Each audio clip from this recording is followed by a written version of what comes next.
Қазақстан арнасында жаңа сериал басталғалы жатыр. Бұл сериал әулет құпиясының орнын басуы мүмкін. Сондықтан сериалды алдын ала зерттеп, сіздерге бір сериясына шағын шолу жасап қойдым. Міндетті түрде лайк басып, каналға тіркеліп кетіңіздер. Ал ендеше кеттік.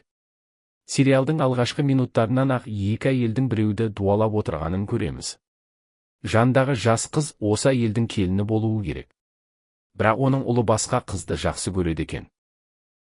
Сол себепті бұл әйел әлгі қызды дуалап, олардың бірге болуына кедергі жасағысы келеді. Не айтып жатқанын өздеріңіз де түсінген шығарсыздар, сондықтан мұндағы ауыр сөздерді қайталап қажеті жоқ. Ал дуаланып жатқан қыздың аты Аланур. Осыдан кейін оқиға бізді 30 жыл алға алып кетеді. Аланурды мүлде басқа қырынан көреміз. Ол табысты, өз кәсібі бар, екі қыз тәрбиелеп отырған мықты әйел. Бірақ бүгінгі күннің датасына қарап, оның көңіл күйі күрт түсіп кетті. Демек, бұл күн Аланур үшін жай күн емес сияқты. Ал Стамбулдың басқа бір бөлігінде қарды тамашалап тұрған тағы бір адам бар. Бұл Зия, дәл сол Аланурдың бұрынғы сүйіктісі. Оны мұндай байсалды әрі салмақты кейіпте көрудің өзі қызық екен. Қардың бұл екеуі үшін ерекше естеліктері бар сияқты. Осы кезде Зияның қасына ұлы Мехмет келеді, екеуі бірге бір жаққа аттанады. Ал Аланурдың кіші қызы Асылы кәсіби бимен айналысады. Анасы мен үлкен әпкесі оның өнерін қолдап көрсетіліміне келген. Бірақ Асылының ішінде басқа ой бар. Ол оқуды жалғастырғысы келмейді, және мұны қатал мінезді анасына қалай жеткізетінін білмей жүр. Ал дәл осы уақытта жағдай күтпеген жерден қиындай бастайды. Автобус жүргізушісі өзін бір түрлі ұстай бастайды. Полиция тоқтатуға тырысқанымен, ол тоқтамай автобусты айдап кете береді.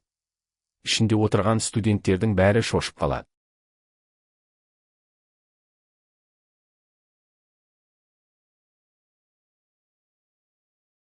Бұл уақытта Зияның әйелі де қызымен сөйлесіп отыр. Оның қаншалықты қатал ана екенін бірден байқаймыз. Тіпті қызының юбкасы қысқа болған үшін де ұрсып алды. Кейін Хатидже оларды қарсы алады. Белгілі болғандай, Хатидже мен Мехметті ата-аналары баяғыда атастырып қойған екен. Бірақ Мехметтің оған деген сезімі жоқ сияқты. Сол сәтте Мехметке жұмысына байланысты қоңырау келеді. Біз жаңа ғана шу шығарған автобус жүргізушісінің дәл осы отбасыға тиесілі автобусты жүргізетінін білеміз. Мехмет мәселені шешу үшін бірден жолға шығады. Жолда оның Хатиджені ұнатпайтынын да анық түсінеміз. Ал оқиға орнына жеткен Мехмет сол жерде Асылмен кездеседі. Екеуінің алғашқы кездесуі де романтикалық емес, кәдімгі ұрыстан басталды. Көп ұзамай жүргізушіден тыйым салынған зат табылып, жағдай тіпті ушығып кетеді. Асылы автобустың ішінде тұрған кезде, жүргізуші көлікке отырып қайтадан қашып кетеді. Мехмет оның артынан түседі, полицияда іске араласады. Ал жүргізуші болса, шынымен де есінен адасқандай әрекет етеді. Тіпті Асылны тапаншамен қорқытады. Ақыры Мехмет әупірімдеп жүріп Асылны құтқарып қалады.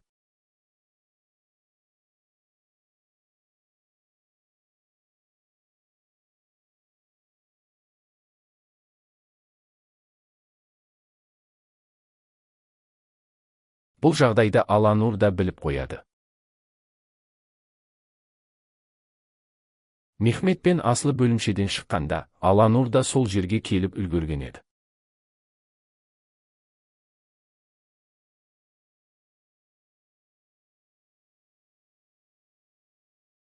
Ал Зия болса, сол уақытта Аланурдың ескі суретіне қарап отырған. Дәл сол сәтте әйелі кіріп келіп, Мехметтің үйлену тойын тездету керектігін айтады. Бірақ Зия оған Мехметтің өмірлік шешімін өзі қабылдауы керек екенін айтып қарсы болады. Осы кезде оның әйелі Аланурдың суретін байқап қалады. Мұны көргенде оның ашуы одан сайын күшейеді. Сөйтіп, баяғыда Аланурды дуалағанын есіне түсіреді. Ал ішіндегі бар ашуын тауықтардан шығарып, бірінен соң бірін сойып тастайды. Осылайша сериалдың бір сериясы аяқталды. Ал сіздерге сериалдың алғашқы бөлімі қалай көрінді? Қызықты ма? Егер жалғасын көргілеріңіз келсе, лайк басып, каналға тіркеліп кетіңіздер.